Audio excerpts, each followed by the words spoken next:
Hi, Laurel. Hey, Jessa. Who do we have today? We've got James Schrader. Hey, Hi. James. Thanks for having me. Thanks for being on. James. We're thrilled to have you. Thanks for joining us last minute. We're really excited to talk to you about how to turn your passion into a career. But first, Jessa, how did we meet James? So we met James. I actually was introduced to James through a friend, a former coworker, Kate. And I was joking with you guys right before that. Our last guest, John Hyatt, we met through Kate. Different Kate. And so I think you and Kate, I know you and Kate grew up together, and then since have seen James do some comedy around San Diego because you're a comedian. Yes. Professional comedian. Well, I'm a comedian. I don't know. Like the word professional to me, where did I see? I actually just saw this recently and it kind of drove me nuts. And I think there's like some weird stigma around the word professional where when it comes to anything, people will just treat you like, well, it's like a hobby. Like actually some troll trolled a comic friend of mine and was like, get a real job. You're a horrible father. This is a hobby. And like the guy makes a living touring the country as a stand-up pre-corona. And it's like the whole term professional is strange to me because it's like, when are you professional? When you start doing a thing, the first time somebody pays you to do a thing, when you can pay all your bills by doing it. Like, I think the word puts too much pressure on what something has to be. And so it's like, go do this thing that you hopefully are, have some natural ability at, or you learn, but rock that skill set you enjoy, and whatever happens, happens. Like, don't worry about whether somebody else or you should classify yourself as professional. I apologize. Amateur comedian James Schrader joins us. That feels more at home for me. That's James Schrader, everyone. That's so low pressure. Amateur, yeah, all the time. It's amateur hour constantly. I'm an amateur comedian. I'm an amateur father. I have no idea what I'm doing, but I'm doing my best. Welcome to the club. So, yeah, we're all faking it. Well, I would say that Jess and I are actually professional business consultants. Yes, and we like being paid. We get paid for it, and we like being paid for it, and want to continue to be paid for it. Yeah, that's our objective. Is like no margin, no mission kind of thing. But I'm glad that you brought that up because like my pre-Stellarco, my full career was based on how professional can I be? Like how many certifications can I get? How many like big title job names can I get? Like how many, I don't know, like super competitive. Right. And to the point of this podcast, like I definitely somewhere along that way kind of lost my passion. Trying to be professional. Yeah. Trying to be the most professional. I mean, to be fair, like I'm on the state board of a professional organization. So I do believe that there is some professionalism that goes into some industries. But I lost that little fire a little bit along the way. So when did you see the fire that you had for being a comic, and how did that grow, and how did it start? Well, we kind of touched on it before. I'm the youngest of three boys in my family. And I think as the youngest, you tend to feel like everyone's well-being is like your responsibility. And so you have a tendency to, just like anything else, if there's tension, you cut tension. Like that's, comedy itself is literally creating tension and then releasing the tension. It's like when you're performing. And I think we get that. And there is a statistic that says that most comedians with siblings are the youngest. And I think it comes from that. It's like, there's this pressure of like everyone that's above me, any fighting, any confrontation is something that I feel like I have to like calm down or manage or help save my family or like, and so what was the question? No, it's so funny. I got on my own fire and keep it going. I just found that, if it's something you love, I mean, I didn't decide to become a stand-up till I was like 30. I had done it. I'd been on stage maybe 4 times before I really jumped in. I did it once in college in 2001. and it scared like it was, I had a bunch of friends there. There was like 80 people at club. It was an open mic, and it went reasonably well. Like I got laughs. It went all right. And it terrified me. I didn't do it again for 10 years because I was like, how am I gonna, like, they were laughing, how am I gonna top that? Like, how it was just, it was too much. Like if it would have gone bad, I think it would have been like, okay, I have something to work towards. And all of a sudden it was like, oh, that went well. Oh shit. Like now what? So fascinating. So, but once I was 30, I had managed a construction company in Florida with my uncle for about 10 years, about nine years and change. And I had started doing some improv locally, like as like a hobby. And that really got me writing. And once I was writing and stuff, and then the construction thing, I just realized after 9 years, like, what am I doing here? Why am I sitting at this desk? Like, how did I end up here? Oh, that's right. I dropped out of college and I had nothing else going. So I called my uncle and moved to Tampa and started working. And then I worked my way up and we grew. And then I worked my way into the office and then I took over. And then all of a sudden I'm sitting at a desk 9 years later, 30 pounds heavier, with stacks of paperwork everywhere, just looking around like, what am I doing? Like, is this what I want? Is this what I want to be doing? And I realized it was this thing of like, oh, wow, just because you're smart enough to do a thing doesn't mean that's what you should be doing. So that was kind of the big eye opener for me when I realized, like, this is not what I want. I talked to my uncle, talked to the rest of the business, and just like figured out how to get out. And then that was when, at the same time, totally coincidentally, I had my first divorce, and I brought it up. And that was like all of a sudden this moment of, I'm 30 years old. I have zero responsibility to anyone or zero expectations to live up to from anyone. What do I actually want? It felt like it was the first time I got to ask myself that. What do you want to do? Yeah. And I've been doing all this improv and doing a bunch of writing, and I realized, like, well, if I don't try this now, I'm never going to do it. Like, if I go get another job, I'm never going to try this. I'm never going to go for it. So that was on May 4th. That will be 8 years. And I literally loaded up my truck with everything I had and hit the road and was doing open mics. And I spent about 6 months on the road, driving around the country, doing open mics and improv and some improv festivals, and made my way to San Diego and just started doing mics and working my way up through the scene. And it was a kind of thing where, kind of like cheerleading in college, like I never thought I'd do it. But when I got there and I started learning how to stunt, and my skill set improved, and it became more fun because my skills allowed me to do more. And all of a sudden I was tumbling, I was doing standing back tucks and, doing passes on the comp floor and stuff like that. Like, as the skill set improves, like, oh, I have more tools in my tool bag that make this more fun to keep going. And I think that's the part, is like, it's easy to get comfy, I think, especially as a comic. Like, you start writing your time, and first you got 3 minutes, and then you have 5 minutes, and then you have 8 minutes. And then you'll go through like a year where you're getting booked to do a lot of 8 to 10 minute sets, and that's all you do. And you don't actually write. Like, I think this is common for a lot of guys. You don't actually write a lot of new material for like that, like years 2 and 3, because you're in this like happy place where people keep booking you to do 10 minutes and you have it. So you just keep doing it and keep doing it, and keep doing it. And then you realize, like, I have to write more because I'm bored. Yeah. I have to start doing more. You got to like challenge yourself to keep exploring and pushing and pushing. Yeah. Like, are you good at pushing yourself? No. I am the ultimate procrastinator. I don't have, and this is something I'm working on, like, I am not the most scheduled person. I have a notebook on me at all times, in my pocket, every day of my life. And that's so when inspiration hits. And that's the one thing the way I do create, it seems, is I procrastinate. And then all of a sudden inspiration will hit, and then it will just flow. It will just go. And sometimes it's 3 minutes. Sometimes it's one sentence. Sometimes it's an hour and a half of just and it's coming out. And I don't know whether it's good or not, but it's coming out. And it feels like a flow. Yeah.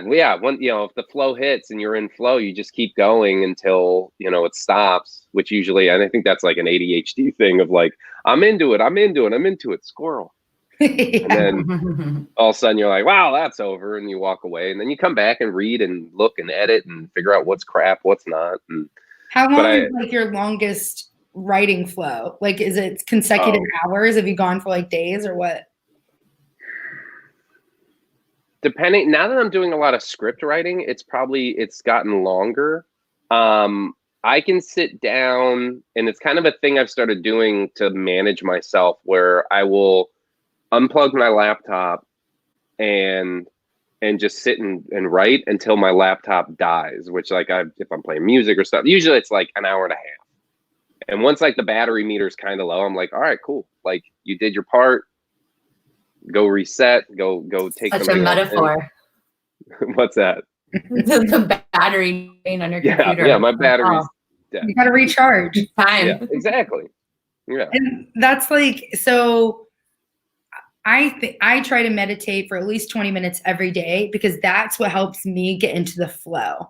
And what's that? What style of meditation? Like, what do you do?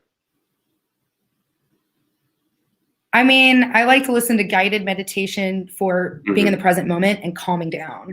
And so, because like I have a hyperactive problem solving mind and I constantly want to produce all the time.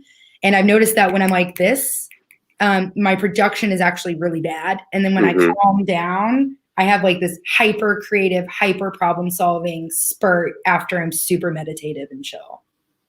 And I can get like hyper motivated for the rest of the day. And then by the end of the day, I'm not actually crashing like I used to. I used to like hit 4 o'clock and Jessa would be like, ping, ping, ping. Are you alive? Like, toot, toot, toot. And no, I wouldn't be. And now that I've like mastered, okay, you get in the morning, you get into the flow state. The flow state is actually effortless after a while. And you're not actually like draining your battery, so to speak, on a metaphor. And it just like, I'm like kind of addicted to finding that flow state. Yeah. And it's tough because like I love that you do that, you kind of like set it up, and that's something I've worked toward. Like today I actually meditated. I set my timer, I meditated for 10 minutes and then afterwards I like went through some business stuff and wrote some emails. And you're right, like once you kind of can settle down all the noise, then it does feel like it's just it just happens. And then the writing feels the same way. Is like when you're in it, it's just coming out. It's just, the fingers are just going. And it all seems to be working. And then later you read it and like 90% of it's crap. But that 10% wouldn't have happened without the other 90. And I think that's important too, is just to get it out when you're in it. So you recommend like people, you said, okay, so it's important to get it out. And you mentioned a good point I want to pop into is that like I try to make time to accommodate calming down and getting into the flow state. And you've recently picked up a way of doing that.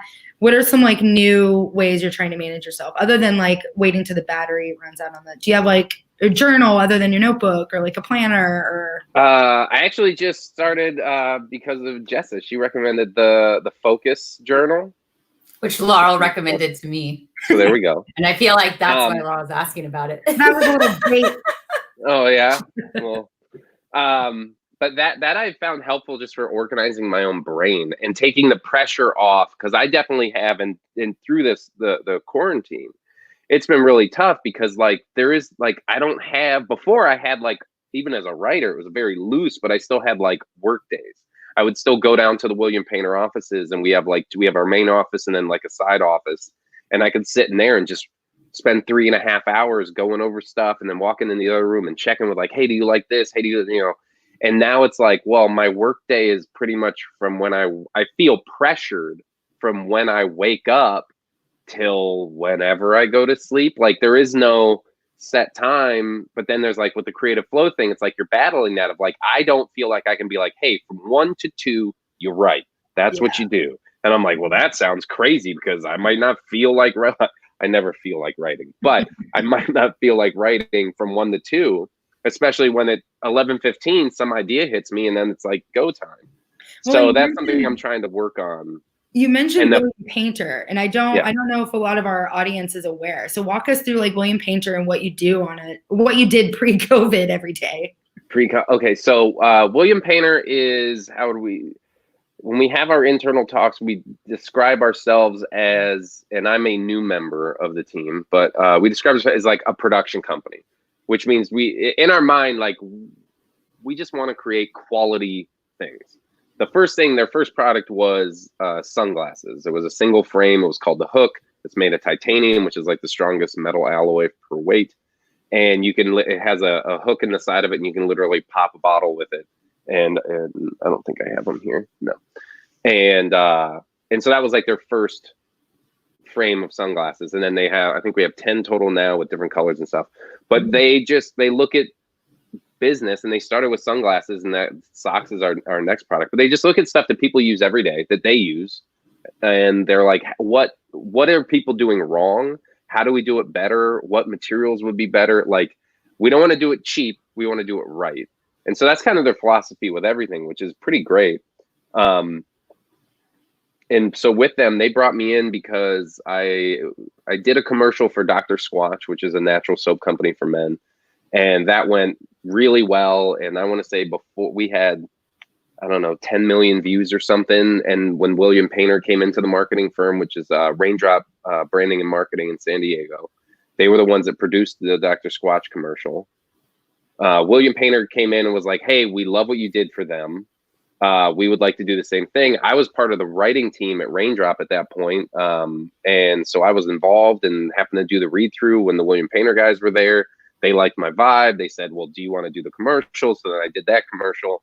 And then so between these two, like 2.5, 3 minute commercials, now we're at like 240 million views or something.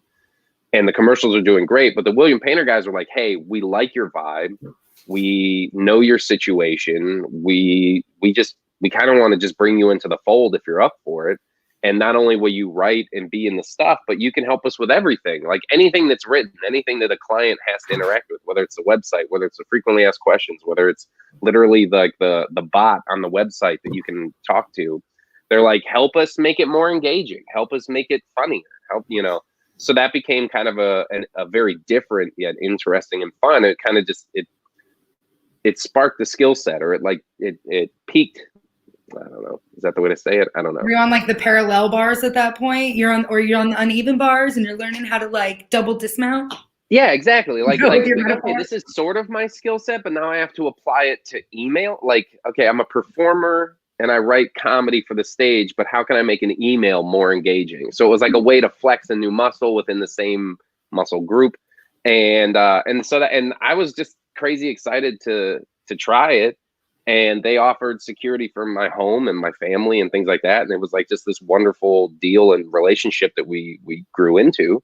And then it turned into like I was going to the office 3 days a week and writing everything from emails to the frequently asked questions to like pretty much anything on the website, any interaction, as well as scripts for short videos. And we were shooting stuff on our own and shooting stuff with a production team. And so that's been almost like 7 months now that I've been a part of that. And that's great. And then COVID hits. And then COVID hits, which has been interesting. It didn't stop us, but it definitely made us look at what, like, we had a script written that we were supposed to shoot. It was about a 3-minute hero video, like an anchor video. And we were going to shoot that pretty much like 2 weeks into when we had it scheduled for about 2 weeks into after the quarantine started. And all of a sudden the quarantine started and we were like, all right, well, we'll push it back. And then we started talking about it. I was like, well, I don't know if that script really like hits the mark anymore. Like life is so different. So then it became like, all right, well, how do we get ready for what this is going to be afterwards? Because we don't know what it's going to be. We don't know what normal is going to be.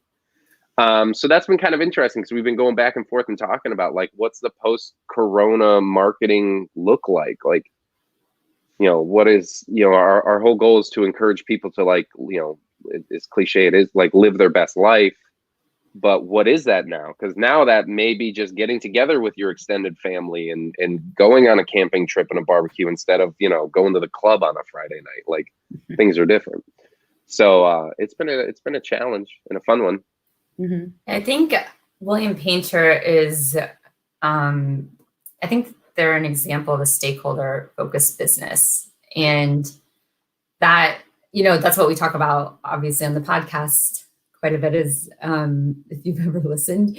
And one of the things is that, no, I'm making fun of ourselves more than anybody at this point, because we had a guest who will not be named who called the podcast Orion. And we're like, it's Orion. Like, what? He's like, Orion. We're like, Like- okay, well, just like, you're going to be on it. So maybe you could just listen. I mean, a few minutes. That's it. That's all we ask. So anyway, I'm making fun of us. So, but I think that with what William Painter does and kind of how you're describing it is that they focus on like long-term quality products. And so it's not these cheap, I've seen your commercials, a lot of millions and millions of people have, and it's not these cheap sunglasses that just break, which especially I feel like in San Diego and Southern California, like they give them out like Tic Tacs at every single event, and there's just waste. Like no one wants them. They're disposable. I have literally a stack of like 20 in a cabinet. I'm like, I don't know what to do with these. And so William Painter creates long-term value, and I think a loyal customer base by giving people, like you said, what people want and need, what they're focused on, making things better than currently exist in the marketplace.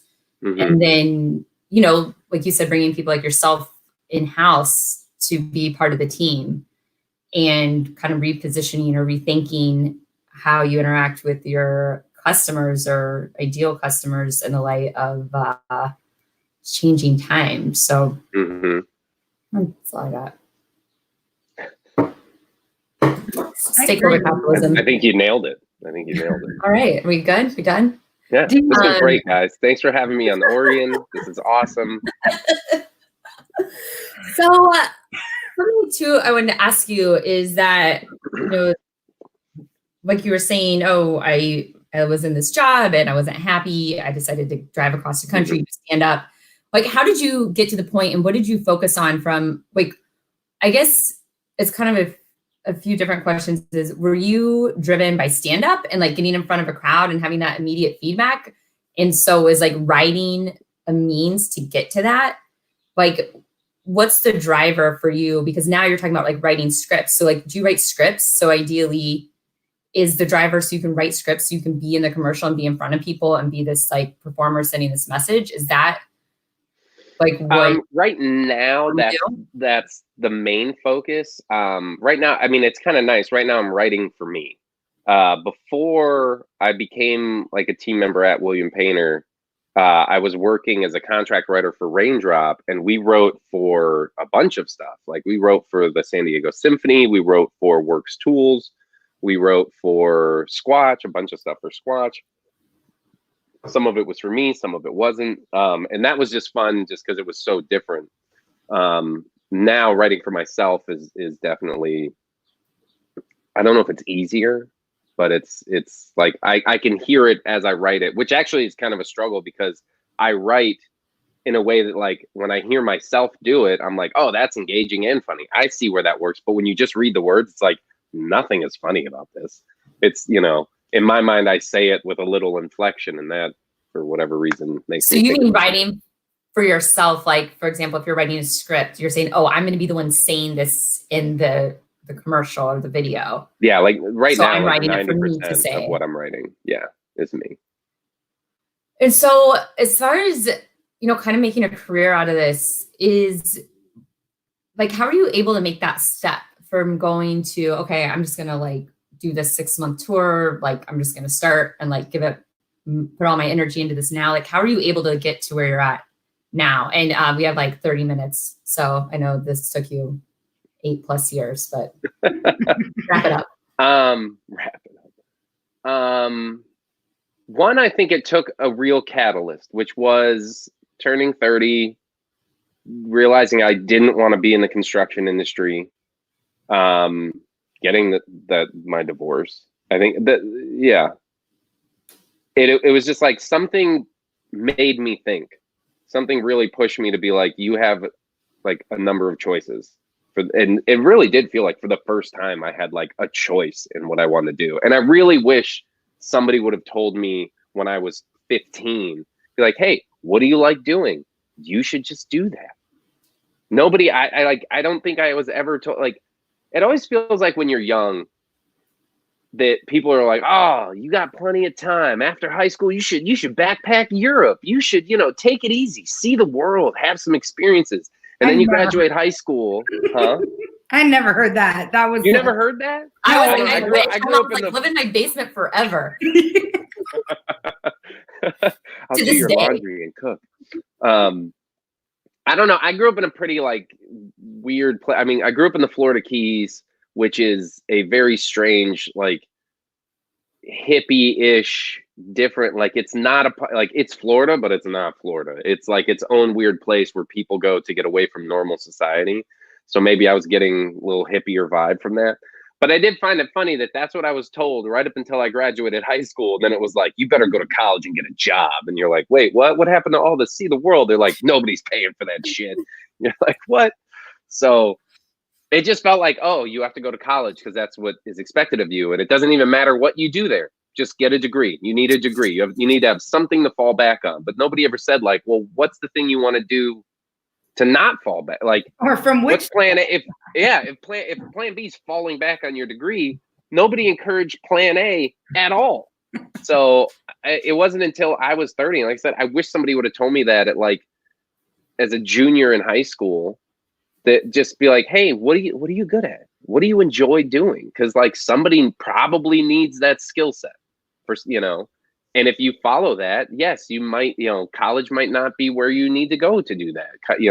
Maybe you're not going to make a bunch of money. Like I'm 8 years in, I'm now making a living. For the first 7 years of being a comic, I didn't make a living till I started doing the commercials. I haven't made any money off comedy. Comedy hardly pays at all, which is really my like long-term goal. Is all the commercial work, all this stuff it's exposure, it's like skill development, writing, which is if you can write a 3-minute ad, that's a scene, right? So then you take that and do it 10 times. Now you've got a TV show. You do it math more times, and then you have a movie. So it's like Wait, I don't. There's no making a downside, movie?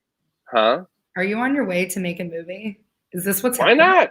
Oh, Why not? I don't you heard know. it here first Who on knows? Orion.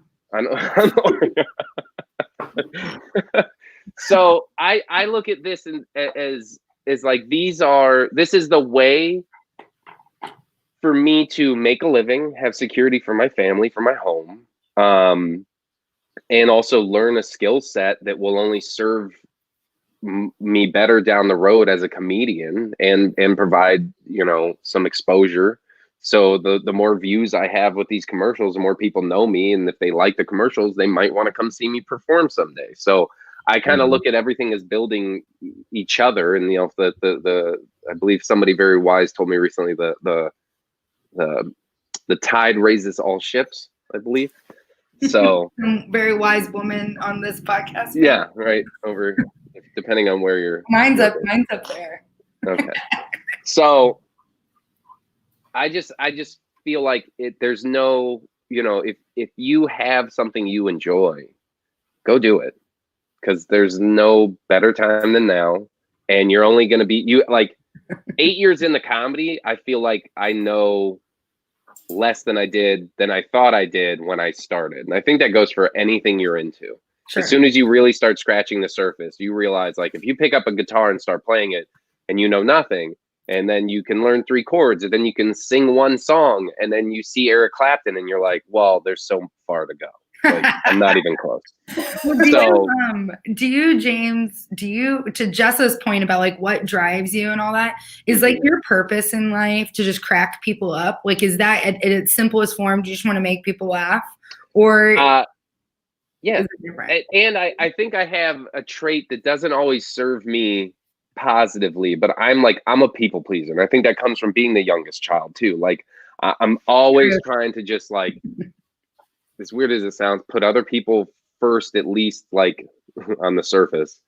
And I think also as a youngest child, you become kind of like a master manipulator because nobody gives a shit what you want.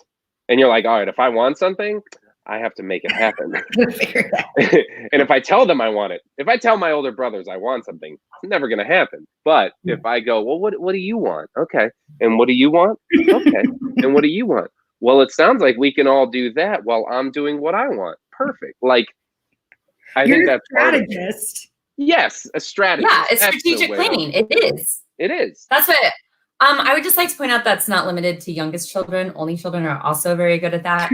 And as you get older, it's strategy.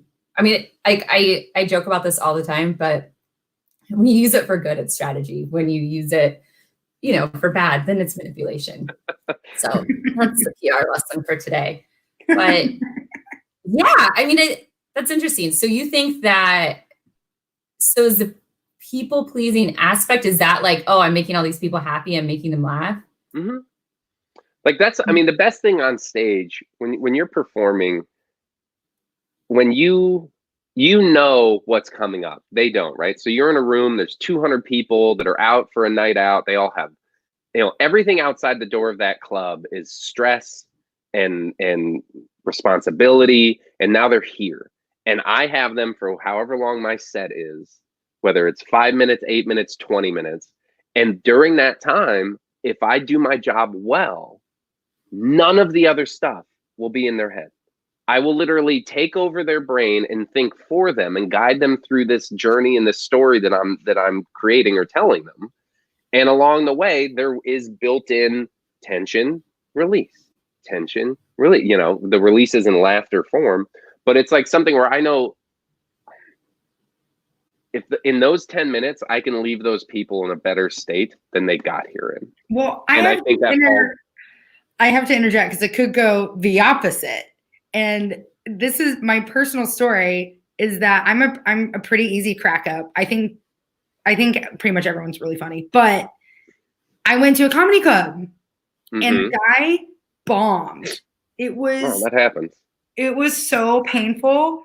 And this was 14 years ago in Denver, and I've never gone back since. And my husband has asked me to go to the comedy club so many times, and Jess has been like, let's go see James. I'm like, I can't. I just can't. I'm like a recovering audience member, and I am so empathetic. It's so bad. Mom affected you? Like, is it because while it was happening, you got so uncomfortable? Like your anxiety was rising because they were doing so bad? Wow. It was that's why I can't watch The Office, like the English Office. I can't watch it because it's that awkward humor that just is so uncomfortable, that makes everybody so uncomfortable. And I'm like, oh my God, everybody's so upset and uncomfortable. But I think that if I were to I don't know, you're easing me back into it by saying, if it's a good comedian, like you are, then you're going to take me on this journey, this ride, and you're just going to kind of guide me. I mean, that's manipulation. You're a manipulator. Comedic shaman. Well, but don't. I mean, that's the thing, though. Yeah, I don't know if I'd call myself. I'm an all right comedian. I get laughs. I do my job. I feel most of the time, but every single comedian bombs. Every big name that's on Netflix right now has bad sets. Now, the audience might not know it's a bad set. They might still be laughing some, but the comedian knows, like, well, this isn't hitting like it did yesterday, or that new tag didn't work. Or, wow, I've totally lost all enthusiasm for that joke, and I don't know why it doesn't work as well. Like, you will have a joke that worked the exact same way every single night for 3 years. And then all of a sudden it just starts getting less and less and less. And you're sitting there like, I don't know what's different. You got the itch. You got to keep going for it. It's like with a lot of things, it's like the J curve where it gets worse before it gets better. And so I would think, especially with comedy and with performing, and it's such like a personal and vulnerable thing to do and put yourself out there in front of everybody. And I think being like a critical skill, I'm assuming, would be like being comfortable with the discomfort. Like, that's where you grow. And I think that's applicable in a lot of different areas, is that when you're uncomfortable and you can come out of something and be okay and learn from it and grow, like you're going to be San Diego's funny person. Which you should, I mean, you should come out of every set, and not off the stage, but that's why, like, I record every single set. I don't always listen to them, but I do know every time I do listen to it, because nobody wants to listen to themselves talk. Nobody, I don't enjoy it. It's very hard. Well, I don't understand that, but go on. But I record every set. You put this on the internet. This podcast. Yeah, but I'm not going to listen to ORION. This is just for Laurel. That. Yeah. This is what we do on Thursdays. Yeah. Sorry. But I do find that if I do listen to those sets, if I listen to those recordings, I will come out, I can take notes and realize like, oh, that punchline didn't work because I said it too soon. I didn't give myself enough time, or I stepped on a laugh, or, oh, here's like 3 more ideas for tags for that joke. And so I think with reflection, you can come out of any of the bad situations, and even good situations. You can, every commercial I've made, as soon as I see the final product, part of me wants to be like, all right, cool, let's throw that away, go reshoot all of it. Now I know how I want to do that. Which with comedy you can do. Every set you can watch and realize, how can I do every single word better? So I liked what you said. You used a phrase called stepping on a laugh. I'm not in your sphere, so I don't know these words, but I what is stepping on a laugh? I can imagine. It means you tell a joke, you say the punchline, the room starts laughing, or people, whatever, the room starts laughing. And then before they finish laughing, you just start in again and like either hit them with another tag or start another joke. And especially in the beginning, when you have less stage time, you like in your mind, you're like, all right, I got to get through all my material. Like if I'm doing 8 minutes, I have to get through all 8 minutes of my stuff, which takes you out of the room, because you're forcing your will upon the room instead of reading the room as well as you should be and pacing to them. Because you might have a room that just laughs a lot. You might have a hot crowd that you say a punchline and they laugh twice as long as last night's room for some reason. But if you cut them off each time, you kind of do them a disservice, because they're like, oh, I shouldn't. They're training them to not laugh as much, so it's hurting you. And they're not hearing the new tag or the next joke that you're saying, because you started talking and their face is open and their head's back and their eyes are closed because they're in pure bliss and joy, and they're not listening to you yet. So it's something that I think newer comics do a lot, and it's something I still catch myself doing. And it's like a skill that you have to just really observe and be careful of, because it's not like you're going to ruin the show, but you will make it less than it could have been by just starting too soon and stepping on that laugh. When you describe that, what I think about immediately is Saturday Night Live. And when they have the guest host on who aren't used to doing live performing, or else they're maybe like a musical act and then they're in a skit, they like every time just keep talk. They just like talk through the laughter all the time. Yeah. And it's like, oh, did you think people weren't going to laugh at that? Like they don't know. They don't know that there's. Yeah. Yeah, but someone there should know at this point, I would think. I don't know. It's only been on for like 4 years, but that's what I think about. Live performance is such a different kind of thing. If you have some actor or musician that like, they sing their song, then everyone applauds. That's how that works. Where when they get on stage, they're like, even if they think it's funny, they just don't know. Yeah. And so another question I have for you is, you're talking about the success you've had with William Painter and Dr. Squatch and ads, and like how many, like 240 million views on just Dr. Squatch, and just with Dr. Squatch and William Painter, I want to say we're like pushing 250 million views. That doesn't count a handful of other commercials that have hundreds of thousands. So I mean, you're not a lot. I mean, I'm sorry, Laura, to cut you off. What I was going to ask is, I would assume that having that kind of exposure and following, like a lot of people approach you with new ideas and opportunities. And so I'm wondering, one, is that true? And if so, like, how do you manage that? And how do you decide what is worth your time? It does happen. It happens actually shockingly more than I thought it would.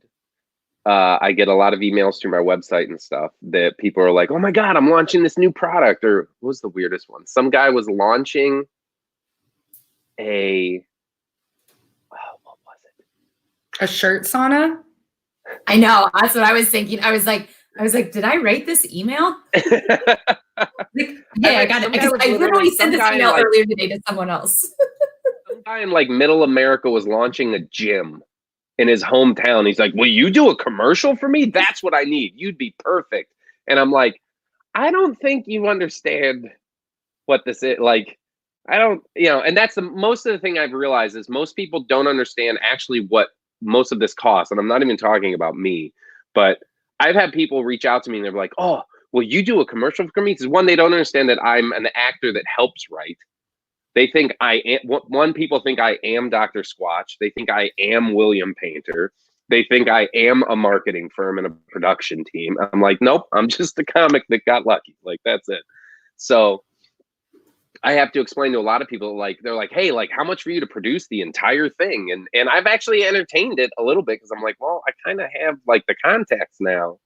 And pretty much what I would do is I would be like, if I'm going to take that on, like, I'm going to charge you an outrageous amount of money because I need to have enough built in that if I screw it up, I can fix it. But mainly it's what it's become after I went through a few of them. It's become like, is this a product I have any interest in backing? Do I believe in it? That's the biggest thing. Like, I believe in Dr. Squatch. I believe in William Painter. They both make very good products. They both treat their customers very well. And their just philosophy as people are great.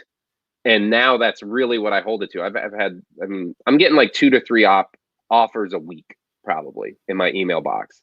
And most people don't realize that it's like, oh, this is not I remember I told somebody, I think I was like, hey, if you want, I can put together a writing team and I can put you in touch with a production team. And for my whole thing with the writing team and everything, I think I was like, well, I want $5,000 to get you version 1 of a script. And this was like a while back. And it was like $5,000 to get you version 1 of a script. I'll put together a 3-person writing team and we'll get it to you in 2 weeks. And then you should contact these people to make it and whatever. And they're like, oh, well, our whole budget's $1,200. I was like, what? You mean like just to write? And they're like, no, like the whole thing, $1,200. And I was like, oh, then you're not going to make a commercial. That's not. Like, take $800 of that and buy an iPhone. Yeah, exactly. Yeah. But what's crazy, and actually the biggest thing I learned is it's not even necessarily, one, you have to have it has to be a good piece of content. But the truth is, these commercials don't just, like, viral is no longer a thing. This is something I've learned in the past year. There is no such thing as viral anymore. People see that we have 100 million views and they're like, that went viral. Can you write us a viral commercial? No. Every single one of those views, well, not every single one, 99.99% of those views were paid for. But the company took this piece of content, this ad, they paid to put it in front of 500 million people, and most of us went skip. But apparently 100, for Squatch, that Squatch ad, 107 million people watched it. And so that's what that means now. And like, people don't realize that, like, oh, if, you can pay $10,000 and make a very low budget 2-minute video. I guess you could do that with even a production team, 10 grand, you could 1-day shoot, you could pull something off. But if you don't have 5 to 10 times that just to put into ad spend afterwards, it wasn't worth spending the 10 up front to make the ad. So like nothing really happens organically, is what you're saying. No, YouTube, Facebook, all of them have like realized that like viral videos were going crazy and people were making money because like the ad, like cat video, right? Goes nuts, gets 50 million views all organically in like a month. That person, whoever posted that, now YouTube's putting an ad in front of it and paying that person. And then YouTube was like, wait a second, why are we just letting this happen? And then so they put stuff in place and they built in choke points to pretty much be like, if a video starts going nuts, we literally can slow it down and then look to you and be like, if you want this to do better, pay us. So I think that's the overall is like an interesting point, and a saying I'm trying to get to catch on is Beyonce didn't become Beyonce overnight. So you don't see all the hard work that goes into making something. So someone sees you like a relatable person in an ad for a product that's like soap, like Dr. Squatch soap. Right. And it's like, oh, this guy's like, he's looks like the guy who could be my friend. Like we could be hanging out on the weekends. He should be in my commercial. And it's not the people take for granted, I think, all the hard work that goes into it, all the planning, all the budgeting, the forecasting, the production, the writing, and all this, because you see it looks effortless in a good way. Like that's what it's supposed to look like. But that's the magic. That's like a movie. It doesn't look like they're in a movie. It just looks like you're watching a scene. Yeah. Sorry, I don't know why I repeated what you said. Well, it had to come from a man, so people believe it. So thank you. Thank you so much for your support, James. Do what I can. I'm an ally. You just totally like ruined my perception of information on the internet. Like I'm this naive individual. It's like, oh, this like beautiful unicorn horse like flying over rainbow that 180 million people like. They just like that organically, and it just happens so naturally. This must be like a true magical little unicorn horse. Well, I mean, if nobody's making money off of it, like if it's just some dumb cat video or a beautiful magical unicorn video like you're into, that might still like it's not doing what it used to do, but it's still like anything viral commercially is no longer a thing. And even videos like that, I think they literally they slow them down. Fascinating. So is your passion to get people excited and then slow them down and then make them pay so that you can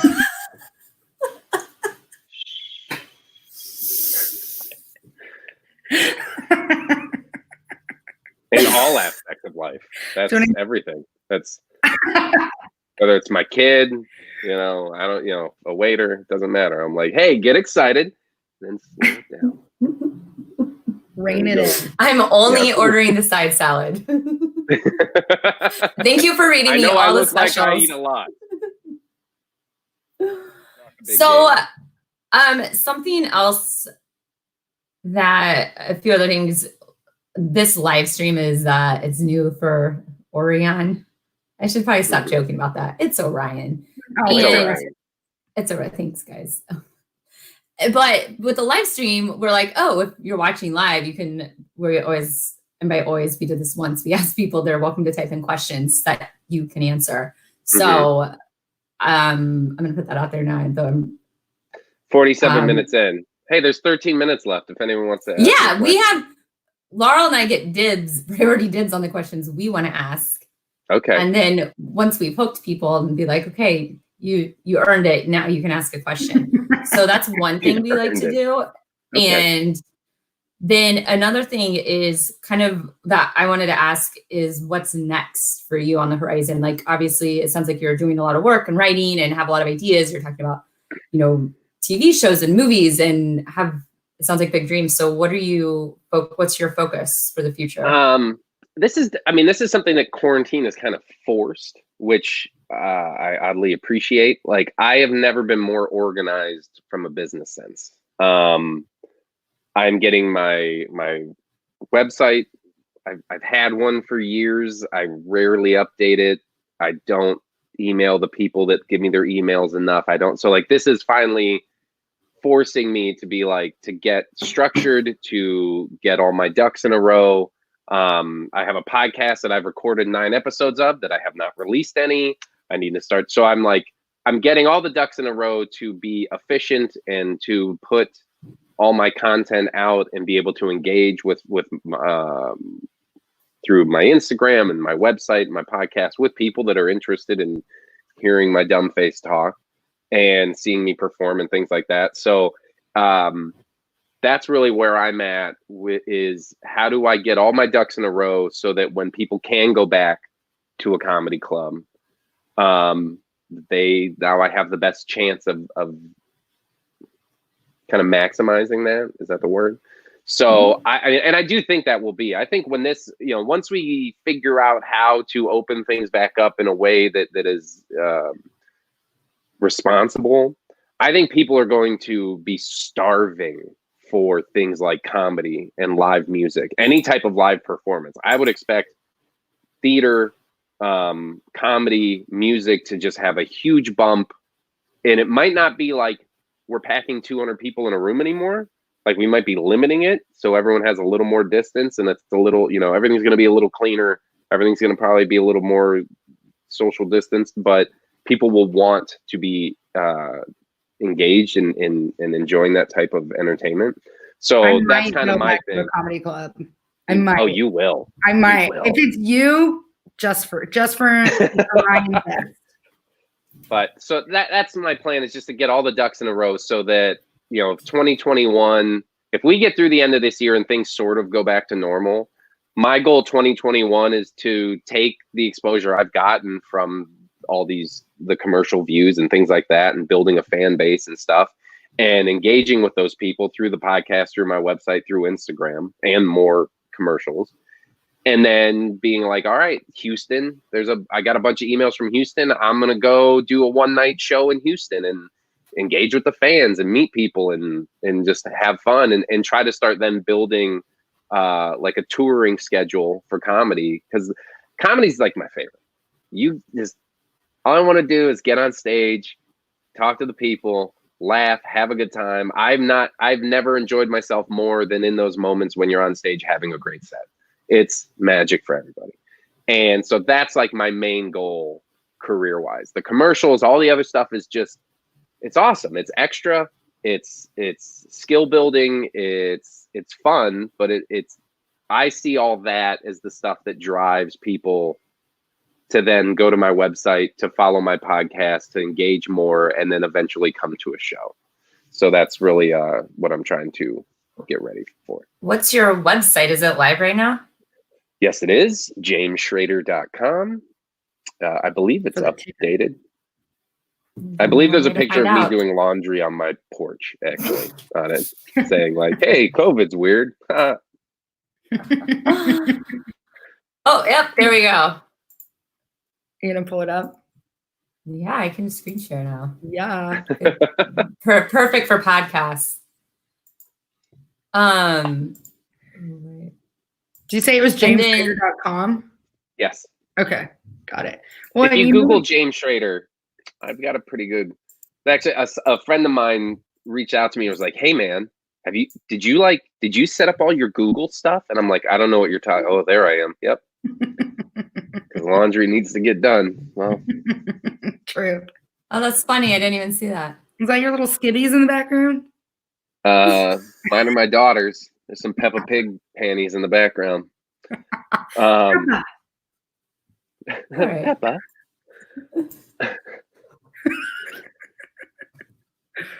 Well, what were we saying? You're talking about your SEO search results for Google. Oh yeah, a friend of mine reached out. He's like, "Yeah, man, your Google looks really legit." And I was like, "Oh shit, just what I need. I need more pressure. Now I look legit. Now I have to live up to that." So it's kind of like we already announced you're an amateur, so we'll drive that home. Please, amateur. Why was your friend Googling you? Do you know? Listen, people. I don't know. I have a very funny Google story. I can't tell it on. Well, we have 8 minutes, so.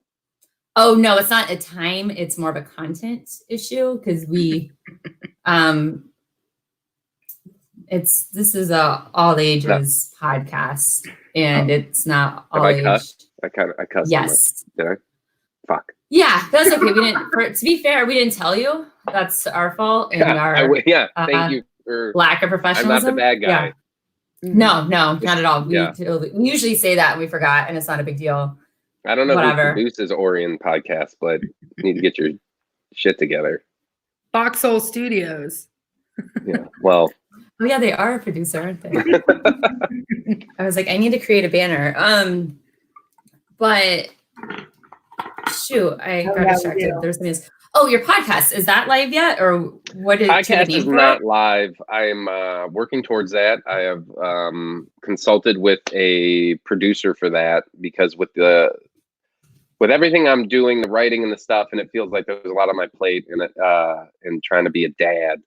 I'm trying to get somebody else involved to help me where I can record it and then they can do the uploading and the editing and stuff like that. So I'm working towards that. I'm hoping to go live within a month, and I will be releasing new episodes and then the backlog of the 8 or 9 from before. And that is called. We use Foxhole Studios. Oh, sorry. Go ahead. Plug yourself first, and then I'll plug. Okay. My podcast is called Let's Be Human with James Schrader. And pretty much like go to my website for updates on that. Cool.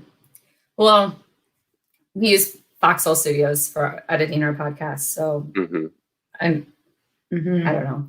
They're also two members of a local band called Headphone. Probably seen around. And I don't know, they're just brilliant musicians, and they produced our custom music called Mojito Dreamer. Mojito Dreamer. I do this because that's what Yeah. We highly recommend them if you're looking for another quote. Cool. Thank you. Yeah. Foxhole Studios. All right. Well, we do our best to keep this under an hour because everyone tells us it's too long if it's more than an hour and they don't want to listen. So I bring that up every single podcast to wrap up. Laurel or James, do you guys have anything before we wrap it up? No, I think we should have James do his 3-point landing. First of all, considering you're using aviation terminology, do you know what a 3-point landing is? Yes. What? When they land really well with all 3 wheels on the ground at the same time. Okay, well, we'll take that. I'm not going to argue. I only know it because my dad named one of my horses a 3-point landing because she had 3 white socks, and he said that's like the perfect landing. It's a good landing. Okay. We jumped horses. And this is the difference between Laurel and me growing up. Laurel's horse named after flying terms. And your horse was non-existent. Nailed it. I don't know what it means, but Laurel told me what it meant, and I'm like, Well, yeah, do you know sure, what it means? cool. Let's do it. Are you? Yeah, no, I know. Yeah, and you said it. I mean, that's pretty much it. It is a good landing. It's not like it's a smooth landing, but yeah, it's when all 3 wheels touch at the same time, which depending on your type of aircraft could be frowned upon. Well, and the reason why we named it after a horse is because you want the smoothest landing. Like you want the beautiful, like scopy, perfect landing. Gotcha. Well then, are you a pilot? I am. Yeah. Like, how often do you fly? I haven't flown since I left Florida because aviation does not fit the budget of a comedian. So I haven't flown in about 8 years, but I'm hoping in the next year or so to get current again. But I flew a lot when I was in Florida. I owned a small share of an airplane there, so I was flying weekly in Florida. We're taking this on as a mission. You have to get back to it, and you got to take. Fly. You got to do a little touch and go at Brownfield Airport and like fly around. Like we're doing. That's actually, what's funny about Brown? That's where my family gave me a gift certificate last year for Christmas to like get current again. So I will be flying out of Brown. So Yay! You have to tell us, and we'll paint a sign on our roof so you can like fly over our house. That's excessive. You can just wave. You know, that's how I roll. It doesn't have to be arts and crafts. Yeah, there does. Yeah, I think there's things you probably have that's more important to do than she's like, no. We can put everything on hold. We have to go paint the roof. Have to. 100% something Laurel would do. Like, right. Well, anyway. the 3-point landing, sure. Yeah. Oh, by the way, wait, James, we didn't name it a 3-point landing because like you're a pilot. That's like usually what we say in our sign off is like a 3-point landing. You're 3. I like it. Anytime you can bring aviation terms into regular conversation, I'm a fan. Surely you can't be serious. Don't call me Shirley, but I am. That was too easy. Did you mean to do that? Yeah, I was trying to. It was I'm not a comedian. I know. I take easy jokes wherever I can, and then I'll step on your lap. You're learning. It's okay. It's okay. All right, what is the 3-point landing in? What am I trying to do here? Like 3 key takeaways for the listener. So we just talked for about an hour. And so if there's like 3 things to leave people with. Okay, number 1, you are the exact right age right now to change your life. You can do whatever you want as long as it doesn't hurt other people. But like if you have a passion that you're like, well, I'll have time. Well, I'll get to it. No, you won't. Coronavirus has totally shined the light on the fact that like, who knows? So now is the time. Make the changes. And it doesn't have to be huge. You don't have to change your whole life. Just, I've been trying to use the I've been trying to judge myself less and more look at like, how am I trending? Am I trending that I'm eating healthier? Am I trending that I'm exercising more? Am I trending that I'm checking little boxes of things that need to get done to get my podcast up, to get my website updated? Am I trending in the right direction? And as long as you're trending, no matter how steep or slow or like flat the trend is, you're getting better. So take the little steps. If you love painting, go take a painting class. Just go buy watercolors. Spend $8 on Amazon and buy watercolors, and they will show up at your house and you can start painting. But just do the little things, because there is never a better time than right now, because you're only closer to dying. So that's one. No,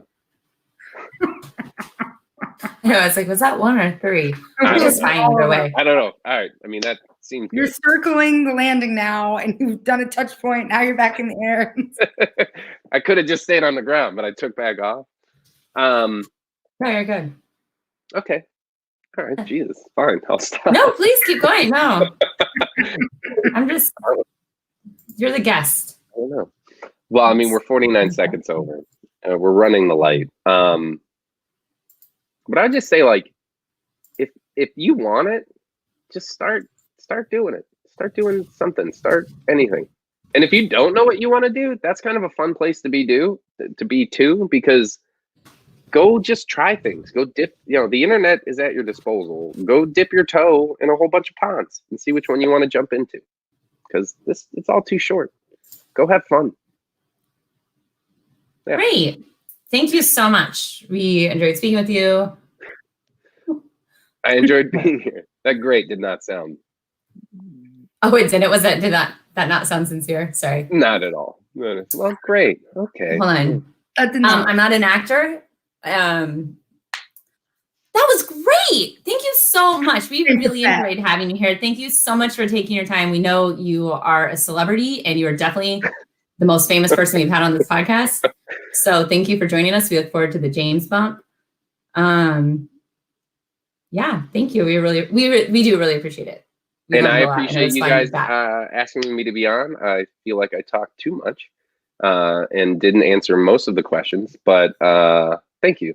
And good luck to you guys. And you're both doing wonderful things and trying to change the world for positive, better ways. And I appreciate that. So thank you, Orion Podcast, and Jessa and Laurel, for having me.